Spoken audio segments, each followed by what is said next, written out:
Thank you for joining me for another Quick Hits conversation. I'm Dr. Robyn. With me today, I have Gurev, who is the head Sherpa at My Sherpa, where they've spent 20 years providing worry-free IT. I have Stewart Wiggins from Induna Advisors, where he brings together resources to help scale your business. And I have Dr. Bob Choat, who is lots of things, but today he's decided that he's an avid reader with 12,000 books in his personal library. And I can attest that if I need a book, I reach out to Bob, and he usually has it and is willing to share it with me.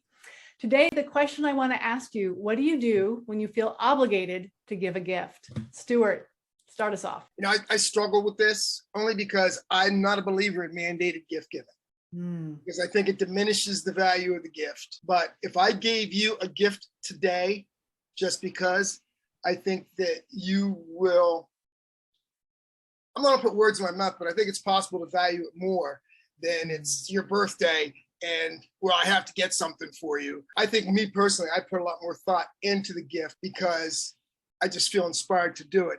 Because there's been so many times it's been Christmas or whatever, and I struggle. I mean, my wife and I talked about this before we got married. What's the value of the gift if I have to give it? If today is June, what is today, the 16th, 17th, and I see something and I give it to you, there's the value in that gift. So I struggle with mandated gift giving. Yep, I'm also like Stewart. I'm not into the obligation aspect of a gift. If I'm going to give a gift, it's going to be from my heart. There's a reason why.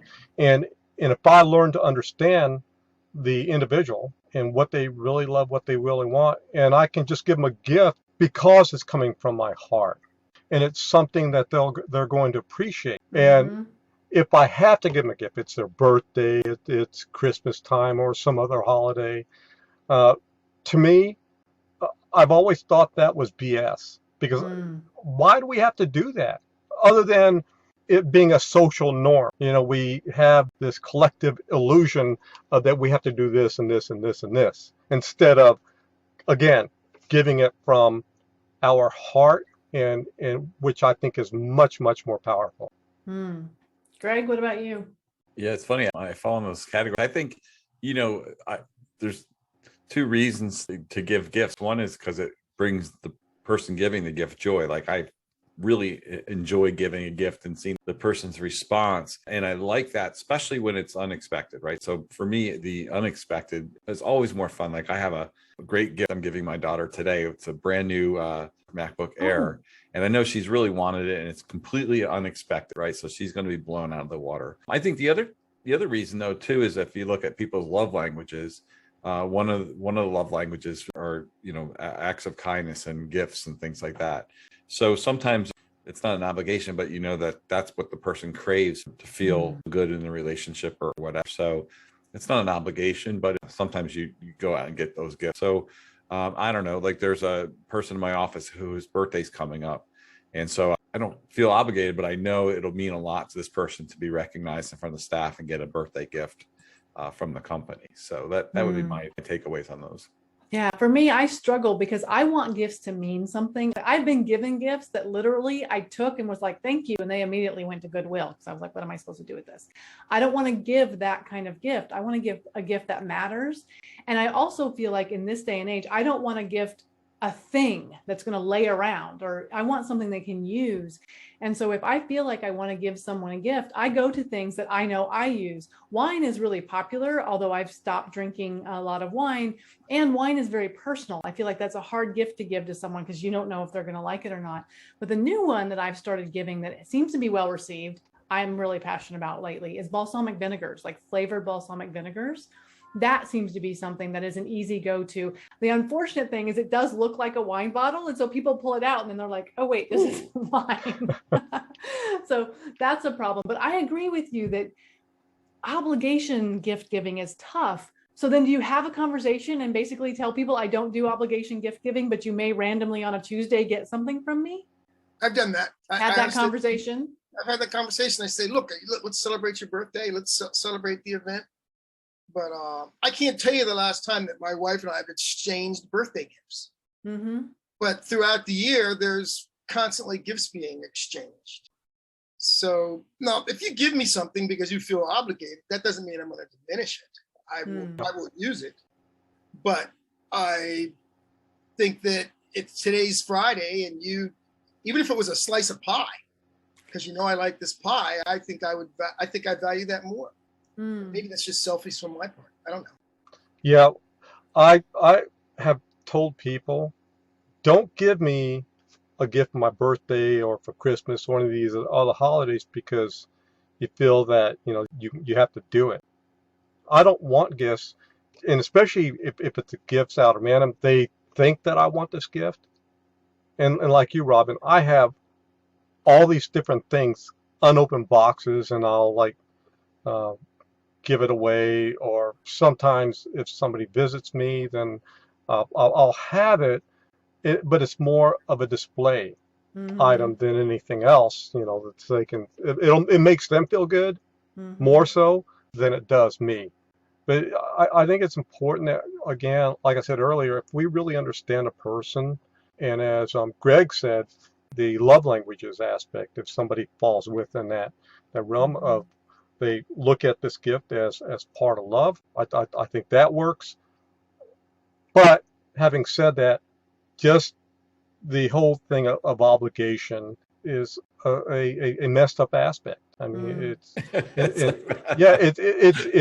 and it's not just a Western ideal. We see it in the Asian culture. I'm half Japanese, and they're obligated, like even on a bigger scale.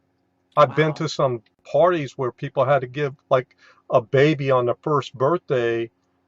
This was at a Korean event, and they had to give like all these different gifts. I ended up giving gold coins for the child, but it was like, okay, this baby doesn't really care at all. Right.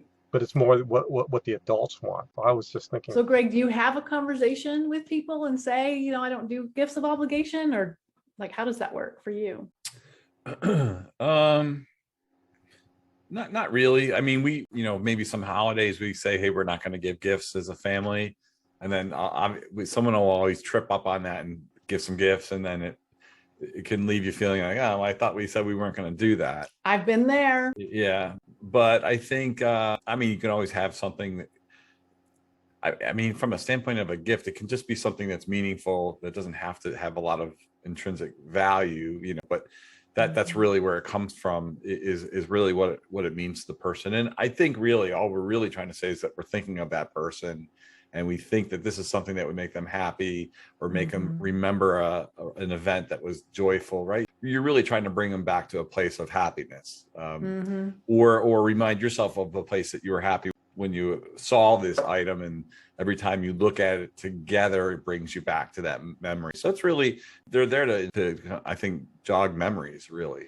Yeah. My family doesn't do gift giving obligation. There's so many of us. I mean, I have 7 siblings, but one thing my baby sister does that's really interesting is, like, last summer I was talking about how I was doing a lot of deadheading of flowers and it was damaging my fingernail.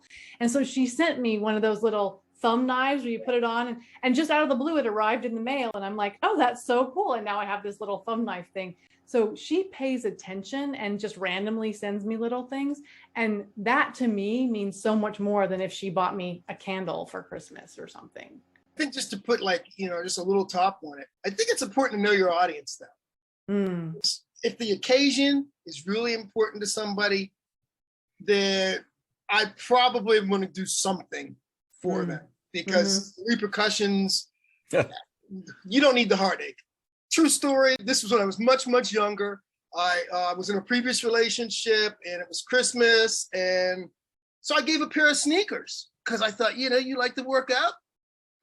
You would have thought that I dug a grave and pulled out dead kittens and put them in a bag. Oh. Pardon for the analogy, but that's what the response was. Guess you didn't want sneakers. I think gifts are such a challenging thing because they're so personal. There are some expectations, especially if you're in a relationship and it's relatively new or you haven't had conversations. If it is your love language and it's not, like for me, gifts are not my love language. So I'm terrible at gifts that I feel like I have to give. I'm really good at, oh, hey, this looks like something you'd enjoy. So I don't think it's just men that have this issue, because I certainly have it. So hopefully I'm not the only female on the planet. But I want to thank the 3 of you for having this conversation with me. And I look forward to having another one with you each again very soon.